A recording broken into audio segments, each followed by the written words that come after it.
Hi, my name is Vee Lamneck, and I'm the Executive Director of Equality Virginia.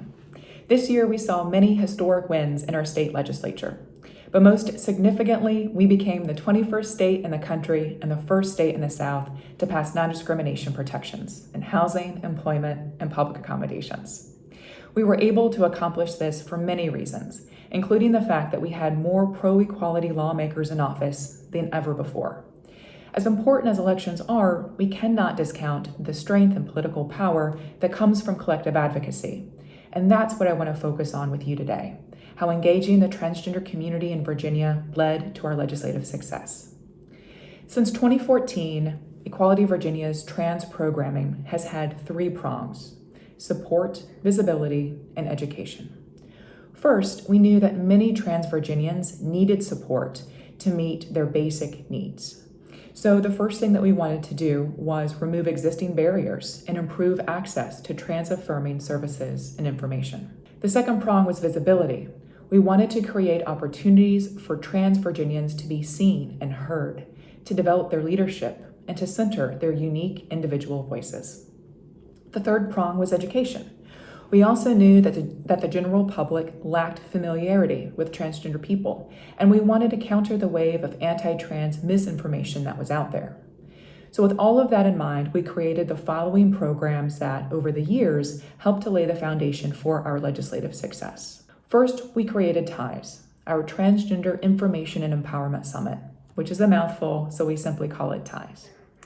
This conference provides dozens of workshops, many of which focus on the experiences and needs of trans people of color.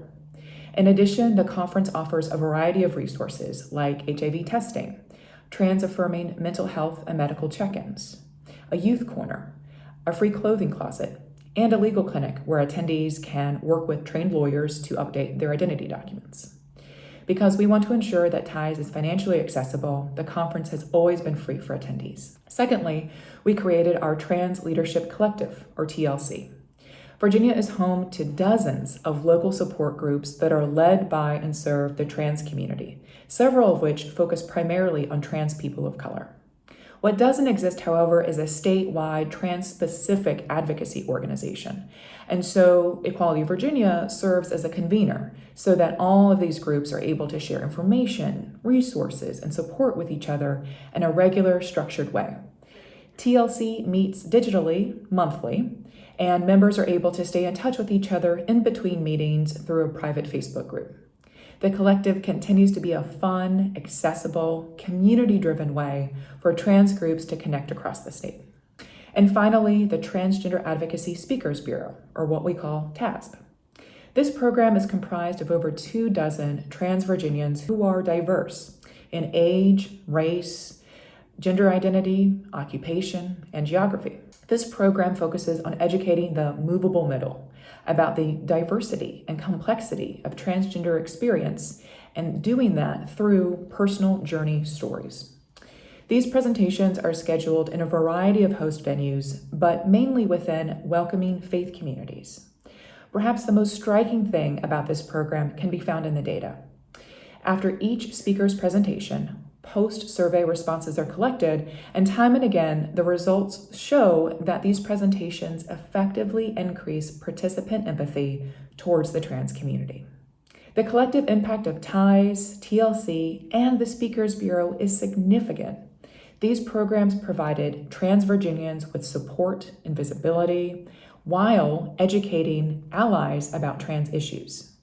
In the end, we were able to build a robust statewide network of trans and allied Virginians advocating for equality at home and at the State House. This meant that this year, more than any before, our lawmakers were hearing loud and clear about the urgency of passing comprehensive non-discrimination protections. As I'm sure you can imagine, the success of these programs did not happen overnight. It took time for us to build deep relationships with the trans community across the state. This work required us to be open to feedback and responsive to the fact that we had not actively been an anti-racist organization. We learned that for our advocacy to be truly successful, we must incorporate the fight for racial justice into the heart of our programming. We've learned that our legislative priorities must also address the disparities experienced by LGBTQ people of color, especially Black trans people. And we've learned that centering Black trans leadership in our collective call for racial justice is not simply the right thing to do, but is imperative if we are to build a commonwealth where all LGBTQ people can thrive.